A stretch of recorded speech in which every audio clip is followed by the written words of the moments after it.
Hello. Okay. So yes, it's been a while, blah blah blah. Things have been happening here and there. I always say that I want to be in the moment. I don't want to interfere with the way things are going. If I'm recording things and because I'm trying to get a good angle or all this sort of kind of thing and things go wrong, well then, sorry, I'm a bit distracted.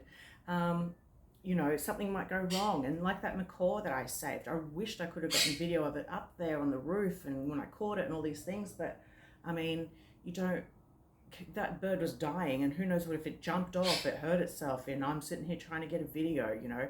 So, but, and I did show a little snippet of this in my puppy dog video that I babysat. So my sister is moving to a different part of the state and she's looking to buy a house, and the girl, my sister, the one with the birds, who had the boys first, she also adopted a few other animals, and these are reptiles, and the first one is Cuddles the snake. Now python, I don't even know what kind of python this is. I don't know. And I'm pretty sure this is full grown. So, and you know what, me doing this video and I could get bitten, and I have been bitten by a much larger snake before, and it was not fun and it was difficult to escape from, and I feel like this animal is not happy right now. So this, I'm really scared actually. It doesn't look happy. Can we focus on this? No? Okay. So it's just a little snake. So it's quite long, isn't it? It's got to be, let's see, the enclosure is 1 meter long. So it's over 1 meter long. It's over 3 feet long. It might be 4 foot long. So I've got the enclosures ready to go. And shall we put you in there? Okay.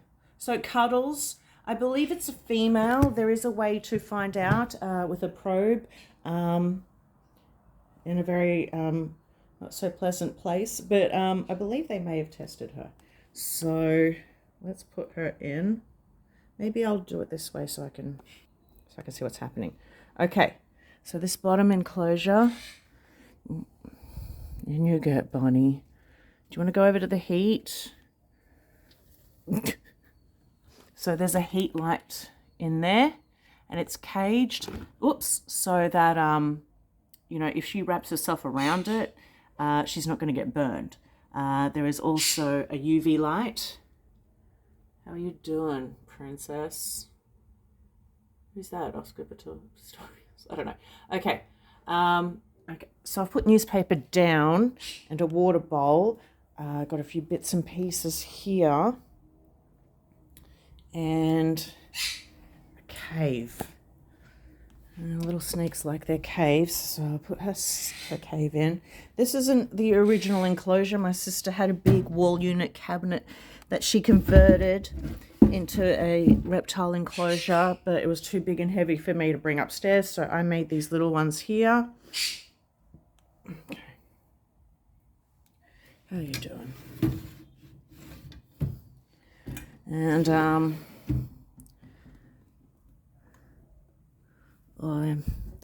leftover old skin in there from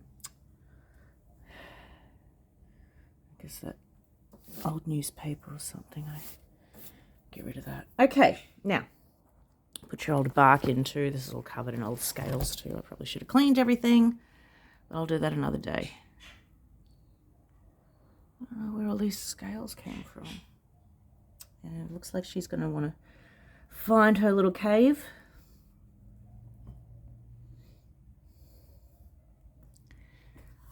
The heat lamp is not on right now because it's switched to that little probe as a thermostat. Oh, there she goes. Found the hole. So she'll probably sit in there forever. Okay. So the heat is regulated, and it stays at the perfect temperature. Once it gets to that perfect temperature, the heat lamp switches off, and once it cools down too much, it will switch back on. And this is all to help her hide and shed, and she can, you know, scratch herself against these things to remove old skin layers, because they shed their skin. Righto. Okay, so there she's almost completely in. So I'll shut that to regulate the temperature throughout the entire enclosure. I don't know if feeding her mice is something I can put on YouTube, but so I have a second enclosure here.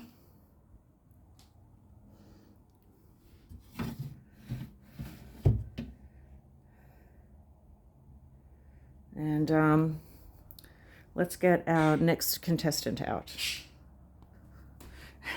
Contestant number 2. Let's see. Oh, hang on. This one's a bit more nervy. You have to be very careful with this kind of reptile, and not because it's dangerous to me, but because they're very skittish and scared, and they could end up hurting themselves. Actually, I wish I saved a piece of bark. I'll just take a piece of bark from this one for now.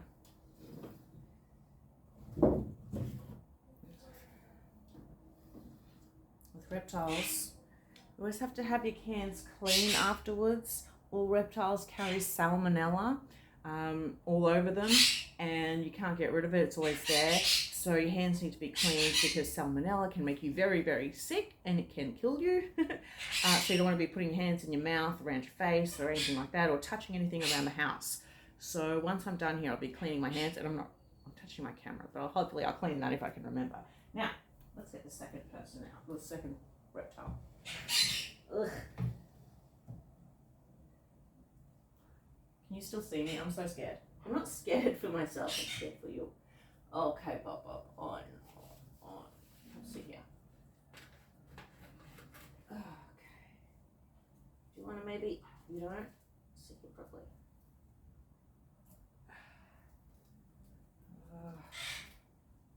Okay. So, oh, you're not happy, are you? You're not happy? So we have a blue tongue lizard. I'm really worried here now. Can I sit on the log bit properly? You can't. Oh, you're shedding your skin too. Can we see that blue tongue? Do it again. There you go. So a blue tongue lizard native to Australia. It's sort of a skink than a dragon or any other kind of lizard. It's a type of skink. Now what I'm trying to do is be careful. Oh, for goodness sake, I'm going to put it back in. I'm going to put it straight in. I'm just going to put it on the ground for now. Let's get her. Okay, I put you on the ground.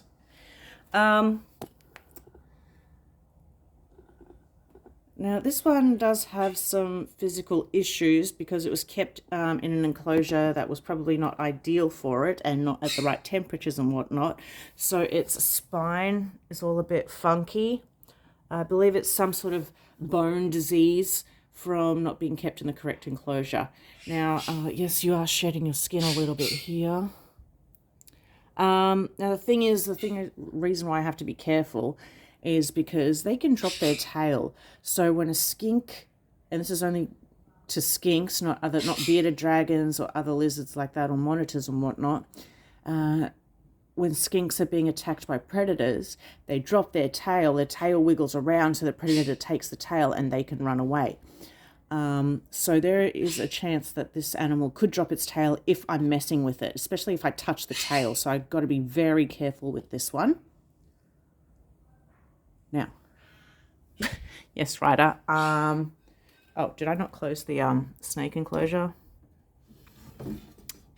I've got to be very careful with that because the snakes escape a lot. It happened before, and I've got to be careful. Okay, so let's try and get this little one.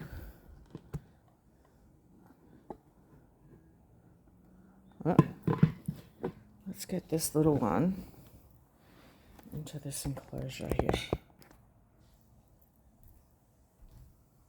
Shall I just take you with the towel? I'll put this guy's stick back in here. That didn't help me at all. Okay. Come on, Baba. Don't be silly. Are you scared? Okay. Okay. Alright, so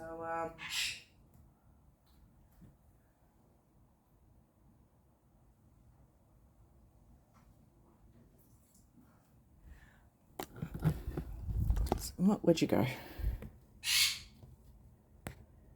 was hoping you'd climb on top of the log. Good job. Hungry? What's in the food bowl, huh? You got food? Hates me. Hello.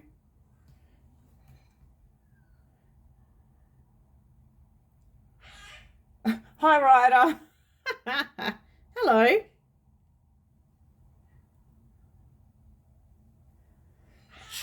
Hello.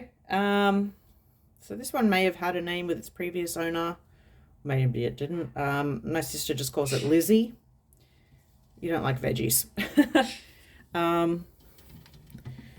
You can't tell if it's male or female unless they do some sort of extensive surgery type x-rays with barium and glowing things and injections and all sorts of things. So it's almost impossible. It's not worth doing, even if it is possible. So you cannot tell if a skink is a male or female unless they lay eggs, then you know it's female. If it lays an egg, then it... Oh no, do they give birth to live young? Skinks give birth to live young, my mistake. So if it gives birth, it's female. But other than that, we won't know. And there's no mate, so she may never reproduce, or he. So my sister just calls it Lizzie. She tries to pretend it's a girl, but I'm more of a, let's say it's a dude. So I've got a little water bowl, food bowl, veggies. She does prefer berries, or meat mix, or mince meat. Their favourite meals are snails. I don't really want to catch one from the yard because a lot of people use snail poison, snail bait, snail poisons. So if a snail has been poisoned, I do not want to feed that to the lizard. Oh, kind of trapped in here. There we go. And I may make a video on how to keep enclosures for reptiles to make sure they're healthy and whatnot. I don't know where you went. Oh, good job. Because a lot of people don't keep their enclosures at the proper temperatures and ventilation, and too much ventilation, too much heat, not enough heat, too tall, too short, wrong base, no substrate, sand, all these type of things are factors in keeping reptiles. Thermostats, heat lamps, UV, food, their diet, how much you feed them, what they eat. Oh, and there goes the heat light. So you want to keep them at, these ones particularly, snakes and blue tongues, the skinks, 30 to 35 degrees Celsius. Bearded dragons are much higher temperatures. So you're going to sit there and bask in the heat. Okay, good luck. Okay, so, so now I'll have to clean my hands. So that's the new members of the family here. And they will stay here until my sister gets her house and takes them with her. Do we want to see how the birds are doing? Oh, they don't like the selfie stick. My bad.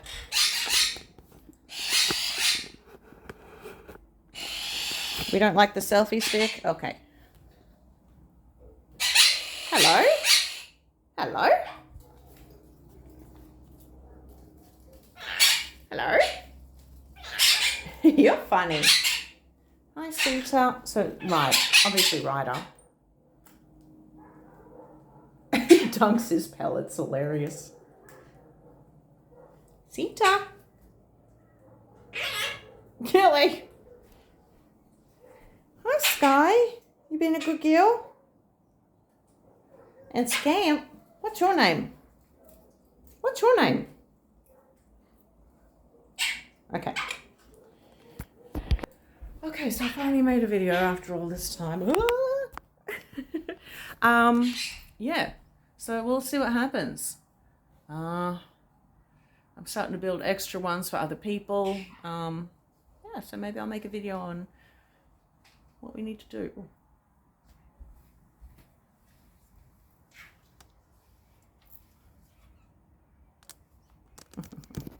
I don't like keeping animals in captivity, but once they're already in captivity and they can't be released, then we've got no choice. But you don't want to take animals from the wild. It's not worth it. You don't want him to live in this box for the rest of his life. Look, he's going around in circles already. It's too small. It's like huge, yet too small. What can you do? All right. See you next time.